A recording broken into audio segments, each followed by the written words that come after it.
আমিরাবাড়ি union Mymensingh Trishal উপজেলার 12 নং union হলো আমিরাবাড়ি ইউনিয়ন। 9টি ওয়ার্ড নিয়ে এই ইউনিয়নের মোট আয়তন হলো 5111 একর। আমিরাবাড়ি ইউনিয়নের মোট জনসংখ্যা হলো 18,815 জন। এদের মাঝে পুরুষ সংখ্যা 9,601 জন এবং মহিলা সংখ্যা 9,214 জন। ময়মনসিংহ বালুকা উপজেলার শেষ সীমানা থেকে শুরু হয়েছে ত্রিশাল উপজেলার 12 নং আমিরাবাড়ি ইউনিয়ন। সেই কারণে দুই উপজেলার মাঝখানে 2002 সালে স্থাপিত হয়েছে বালুকা ত্রিশাল মৈত্রী ডিগ্রি কলেজ। ত্রিশাল উপজেলার মাঝে 12 নং আমিরাবাড়ি ইউনিয়নে বেশ কয়েকটি কলকারখানা থাকার কারণে এই ইউনিয়ন উন্নয়নের দিকে অনেক এগিয়ে আছে। এক পাশে নদী আর অন্য পাশে বাজার। আমিরাবাড়ি ইউনিয়নের মাঝে দর্শনীয় স্থান হলো ঐতিহাসিক 400 বছরের পুরনো কাশীগঞ্জ বাজার। এই বাজারটিতে প্রতি সপ্তাহে 2টি বাজার বসে, রবিবার ও বুধবার। দূর দূরান্ত থেকে অনেক মানুষ এসে এখানে বাজার করে। এই বাজারের ক্রেতা ও বিক্রেতাগুলোর মুখের হাসি দেখে মনে হবে সব থেকে সুখী মানুষ হলো তারা।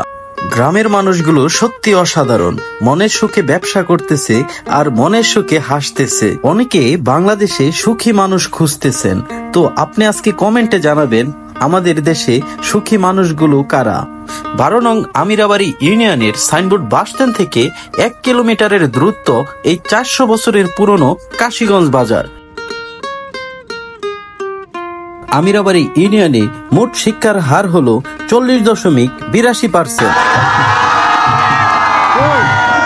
1953 সালে স্থাপিত গুজিয়াম আমিরাবাড়ি উচ্চ বিদ্যালয়, 2009 সালে স্থাপিত আমিরাবাড়ি মেধাটেক উলুম মাদ্রাসা। কাশীগঞ্জ বাজারে অবস্থিত 1982 সালে স্থাপিত কাশীগঞ্জ দাখিল মাদ্রাসা। 1958 সালে স্থাপিত কাশীগঞ্জ সরকারি প্রাথমিক বিদ্যালয়।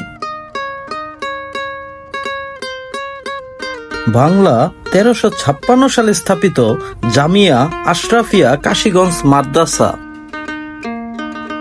তো তোমাদের স্কুলের নাম কি একটু বলবা? তুমি জানো এইখানে কিন্তু আমি ছোটবেলা লেখাপড়া করতাম। ভালো করে যদি লেখাপড়া করো তাহলে ভালো ভালো জায়গাতে চান্স পাইবা। আমাদের যে স্টুডেন্ট গুলো বের হয়েছে, আমাদের স্কুলের ছাত্র মেডিকেলেও চান্স পাইছে, এবার একজন আর্মির অফিসার হয়েছে এবং মোটামুটি আমাদের 10-12-13 বছরের সাফল্য মোটামুটি আমরা অনেক ছেলে মেয়ে আমাদের ভার্সিটিতে চান্স পাইছে। কোনো এক সময় আমি কিন্তু এখানে কোচিং করতাম। 1932 সালে স্থাপিত আমিরাবাড়ি সরকারি প্রাথমিক বিদ্যালয়।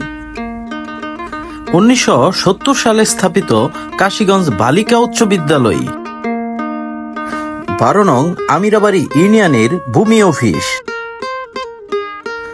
1980 সালে স্থাপিত গুজিয়াম আলিম মাদ্রাসা। আমরা কিন্তু প্রতিটি গ্রাম বাংলার সৌন্দর্য তুলে ধরার চেষ্টা করি। তো আপনার কাছে এই আমিরাবাড়ি ইউনিয়নটি কেমন লেগেছে অবশ্যই কমেন্টে জানাবেন। আপনার গ্রাম কোথায় আর আপনার উপজেলা কোথায় অবশ্যই আমাদেরকে জানাবেন। আমরা গিয়ে আপনার গ্রামের সৌন্দর্যগুলো তুলে ধরার চেষ্টা করব। আপনার কাছে যদি এই ভিডিওটি ভালো লেগে থাকে তাহলে অবশ্যই কিন্তু শেয়ার করে দিবেন। আর আমরা অনেক কষ্ট করে ভিডিও করি, আমাদের নিত্য নতুন ভিডিওগুলো পেতে অবশ্যই আমাদের ফেসবুক পেজটি ফলো করে দিবেন।